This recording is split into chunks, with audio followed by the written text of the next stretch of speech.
I was kind of looking at her and I think repeating what I was going to say, and then all I saw this gray thing out of the window, which you can't see a whole lot out of the window when you look over at the right window. Because she was looking over the top of me here. Yeah. And all I saw was gray. And they were right behind us, right there. Yeah.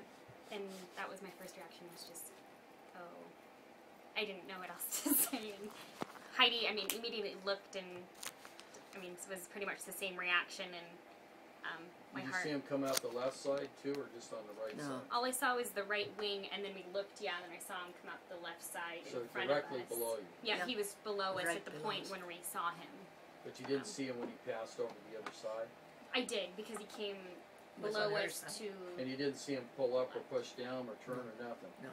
No, it looked like there was no attempt of deviating the course. And how close do you think they were? That the 100 feet, 150 feet, I mean, That's, they were pretty really- close. 100 and I 200 saw a lot.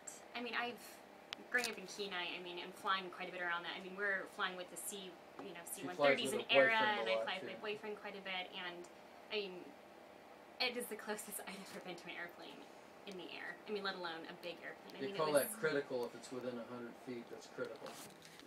I knew they were close, and Heidi, I mean, kept saying that that's the closest that she'd ever been to, and I mean, we were always taught as a student pilot, if an emergency ever arises, the first thing you need to do is fly the airplane.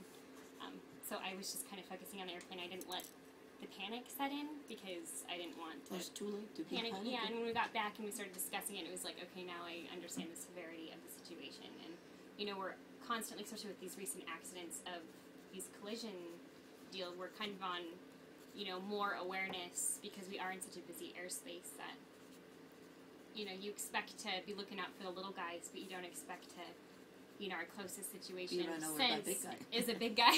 You know, it's like, you think you would see those guys, but, I mean, it just totally took me by surprise.